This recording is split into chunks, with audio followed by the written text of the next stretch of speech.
Get ready start. उपाध्यक्ष महोदय जिस प्रकार से दूसरे स्तरों पर तथा अक्षेत्रों में अनुकूल संहिता की व्यवस्था तथा उसका पालन आवश्यक है, इस दिशा में भी जो महत्वपूर्ण तथा लाभदायक कदम उठाए गए हैं, उनमें से सार्वजनिक क्षेत्र के उद्योगों पर संसदीय कमेटी का गठन महत्वपूर्ण है।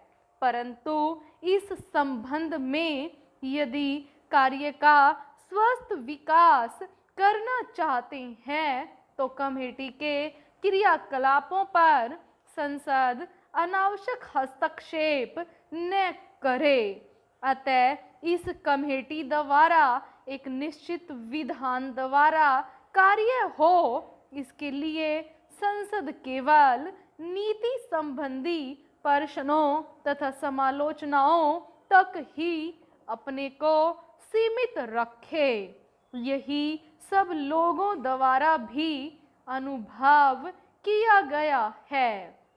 तत्पश्चात सार्वजनिक क्षेत्रों पर नियुक्त कमेटी का यह दायित्व होगा कि वह प्रशासनिक तथा व्यापारिक प्रश्नों पर यूनिट द्वारा निर्धारित नीतियों पर गहराई से सोचे।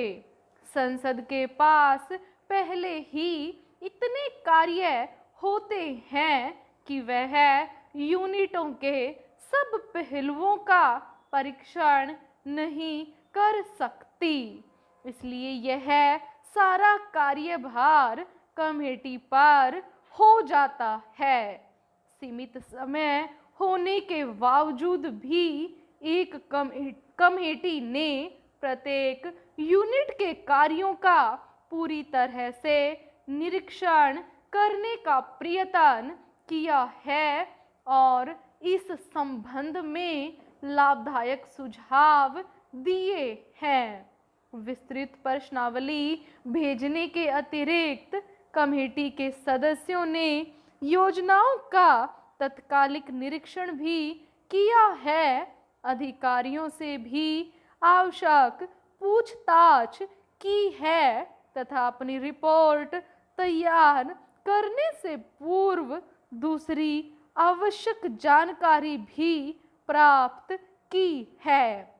इस प्रकार से यूनिटों में जहां कहीं सुधार की आवश्यकता रही है, कमेटी इस बारे में महत्वपूर्ण भूमिका अदा करती रही है। इसी प्रकार के सार्वजनिक क्षेत्र के उद्योगों के संबंध में सरकार का क्या कुछ रवैया हो, इस बारे में भी प्रयत्न किए जाते रहे हैं। सर्वांगीण विकास के लिए यह जरूरी भी है कि सरकार तथा सार्वजनिक क्षेत्र के उद्योगों के संबंध में सब लोगों द्वारा ठीक प्रकार से जान लिए जाएं। इस संबंध में सरकार यूनिटों के लिए कुछ मार्गदर्शन निर्धारित कर रही है। अतः मेरा सरकार से अनुरोध है कि इस बात का पूरी तरह से पालन हो, जिससे कि लक्ष्य प्राप्ति हो सके। पूर्ण विराम।